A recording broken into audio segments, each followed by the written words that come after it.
નમસ્કાર વાલા વિદ્યાર્થી મિત્રો, આજે આપણે જોવાના છે અસાઇનમેન્ટ 2026 દ્વિતીય પરીક્ષા માટે ધોરણ 9 વિષય વિજ્ઞાન વિભાગ બી પ્રકરણ નંબર 8. બરાબર, તો વિડીયોમાં એન્ડ સુધી બનાવી રહેજો. આગળ આપણે વિભાગ એમાં જોઈ લીધું સોલ્યુશન. વિભાગ બીનું પ્રકરણ નંબર 8 આવ્યા છીએ. બરાબર, આગળ વિભાગ સીનું પણ કરવાનું છે. તો વિડીયોને લાઈક, શેર અને સબસ્ક્રાઈબ કરવાનું ભૂલતા નહીં. તો ચાલો આપણે પ્રકરણ નંબર 8નું સંપૂર્ણ સોલ્યુશન જોઈ લઈએ. અહીં ક્વેશ્ચન નંબર 1 છે, પદાર્થની સ્થિતિ પર બાહ્ય બળની અસરથી શું ફેરફાર જોવા મળે છે? તો પદાર્થ પર જ્યારે બાહ્ય બળ લાગુ પડે છે ત્યારે પદાર્થની સ્થિતિમાં ફેરફાર થાય છે. બાહ્ય બળના કારણે પદાર્થ સ્થિર સ્થિતિમાંથી ગતિમાં આવી શકે છે અથવા ગતિમાન પદાર્થને સ્થિર કરી શકાય છે. આ ઉપરાંત પદાર્થના વેગમાં વધારો કે ઘટાડો થઈ શકે છે તથા તેની ગતિની દિશા પણ બદલાઈ શકે છે. કેટલાક કેસમાં બળના કારણે પદાર્થના આકારમાં પણ ફેરફાર જોવા મળે છે. વિદ્યાર્થી મિત્રો, એકદમ સહેલો ક્વેશ્ચન છે, આઈએમપી ક્વેશ્ચન છે.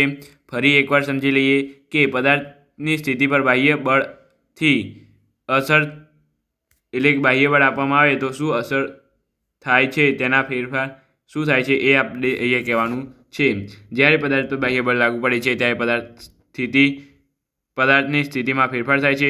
બાહ્ય બળના કારણે પદાર્થની સ્થિર સ્થિતિમાંથી ગતિમાં આવી શકે છે અથવા ગતિમાન સ્થિતિને સ્થિર કરી શકાય છે. આ ઉપરાંત વેગમાં ઘટાડો કે વધારો કરી શકાય છે.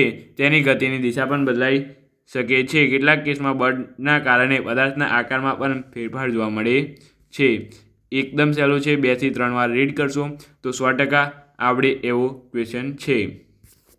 ત્યાર પછી જોઈ લઈએ નીચેના પૈકી કોનું જડત્વ વધારે છે.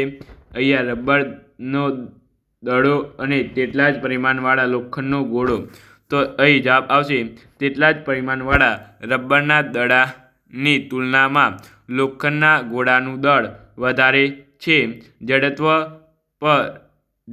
દળ પર આધાર રાખે છે, તેથી લોખંડનું જડત્વ લોખંડના ગોળાનું જડત્વ રબરના દડાથી વધારે છે. માટે કોનું જડત્વ વધારે હશે? લોખંડના ગોળાનું. બરાબર, ત્યાર પછી અહીં છે બસ અને ટ્રેન. બરાબર, બસની તુલનામાં ટ્રેનનું દળ ઘણું વધારે હોય છે. જડત્વ દળ પર નિર્ભર રાખતું હોવાથી ટ્રેનનું જડત્વ બસ કરતાં વધુ હશે. બરાબર, તો અહીંયા શું જવાબ આવશે? ટ્રેન. ત્યાર પછી આગળ આપણે જોઈ લઈએ. અહીં તમારે વેગમાનની વ્યાખ્યા લખો, એને એસઆઈ એકમ લખો અને બસ વેગમાનની વ્યાખ્યા અને તેનો એસઆઈ એકમ મોસ્ટ ઇમ્પોર્ટન્ટ આઈએમપી 100% પૂછાય તેવો ક્વેશ્ચન ઇન ધીસ ચેપ્ટર. તો અહીં છે પદાર્થના દળ અને પદાર્થના વેગના ગુણાકારને પદાર્થનું વેગમાન કહે છે. વેગમાન બરાબર દળ ગુણ્યા વેગ.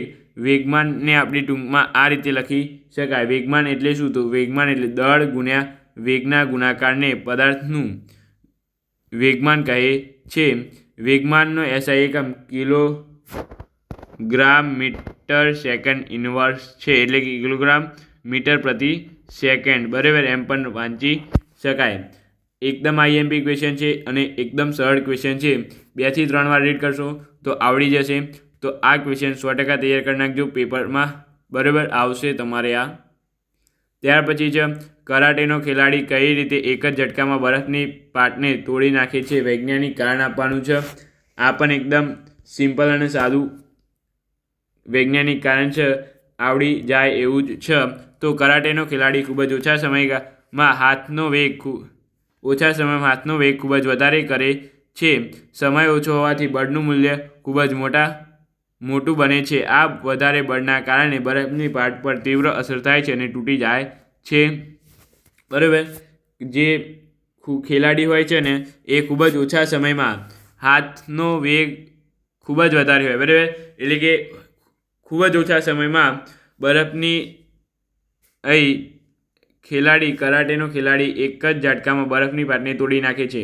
તો એ ખૂબ જ ઓછા સમયમાં એટલે ખૂબ જ ઝડપથી હાથનો વેગ એટલે ખૂબ જ ઓછા સમયમાં એટલે હાથનો વેગ ખૂબ જ વધારે હોય ત્યારે સમય ઓછો હોય. બરાબર, ઓછા સમયમાં બળનું મૂલ્ય વધારે લાગે. બરાબર, જોરથી આપણે અહીં હાથ નીચે અથડાઈએ તો ઓછા સમયમાં અથડાઈએ નીચે કંઈ પણ વસ્તુ હશે તો જોજો પ્લાસ્ટિકની કેવી કઈ હશે તો તૂટી જશે જલ્દીથી, બરાબર. તો એ જ રીતે આમાં પણ સાયન્સ બીજું રોકેટ સાયન્સ આમાં કંઈ છે નહીં, બરાબર. ખૂબ જ ઓછા સમયમાં ખૂબ જ વધુ વેગ વધારે હોય છે. આ ઓછા સમયમાં વધુ બળ મૂલ્ય મોટું બને છે. આ વધારે બળના કારણે બરફની પાટ પર તીવ્ર અસર થાય છે અને બરફની પાટ તૂટી જાય છે. એકદમ સહેલો હતો. Most important question in this video, બરાબર. આમાંથી કંઈ પૂછાતું હોય તો આવો એક ક્વેશ્ચન તમારે દાખલો આવશે. 50 કિલોગ્રામ દળ ધરાવતા પદાર્થનો વેગ 5 સેકન્ડમાં 3 મીટર પર સેકન્ડની ઇન્વર્સથી વધીને 12 સેકન્ડ પર ઇન્વર્સ થાય છે, તો જરૂરી બળ F તમારે શોધવાનું હશે. વિદ્યાર્થી મિત્રો, અહીંયા તમને પહેલાં એમ ખબર હોવી જોઈએ, F બરાબર ma, બરાબર. તો અહીં વિદ્યાર્થી મિત્રો તમારી પાસે શું છે? m છે. શું છે? m 50 કિલોગ્રામ, બરાબર. એ તમારે પહેલાં શોધવો પડશે. માટે એ શોધવા માટે તમારે વિદ્યાર્થી મિત્રો અહીં પદાર્થનો વેગ આપેલો છે અને અહીં 3 મીટર સેકન્ડથી વધીને 12 મીટર સેકન્ડ થાય છે. તો અહીં વિદ્યાર્થી મિત્રો તમારે અહીં વેગ પરથી તમે અહીં આને એ શોધી શકો છો, બરાબર. તો અહીં પ્રવેગ એટલે એ, બરાબર. પ્રથમ ત્રણ શોધીએ તો એ બરાબર v-u/t, બરાબર. t એટલે અહીંયા કેટલા આપેલા છે? 5 સેકન્ડમાં. v એટલે 12 અહીંયા આપેલા છે. 12 - 3 એટલે 12માંથી 3 જાય એટલે 9/5. 9/5 એટલે એ તમને અહીંયા મળશે 1.8, બરાબર. એની કિંમત અહીંયા 1.8 મૂકીએ ગુણ્યા 50 કરીએ તો અહીંયા જવાબ મળશે 90 ન્યૂટન, બરાબર. એકદમ સહેલો ક્વેશ્ચન છે, આવડી જાય એવો જ છે. ખાલી તમારે થોડુંક કોન્સેપ્ટ ક્લિયર હોવું જોઈએ. તો આ સાથે અહીંયા 5 ક્વેશ્ચન આપણે જોઈ લીધા. 5 IMP ક્વેશ્ચન હતા, તો એ ખાસ કરીને તૈયાર કરી દેવા. વિડીયોને લાઇક, શેર અને સબસ્ક્રાઈબ પણ ભૂલતા નહીં. આપણે મળીશું આવડી સાથે. Thank you so much. Video જોવા તમારો ખૂબ ખૂબ આભાર.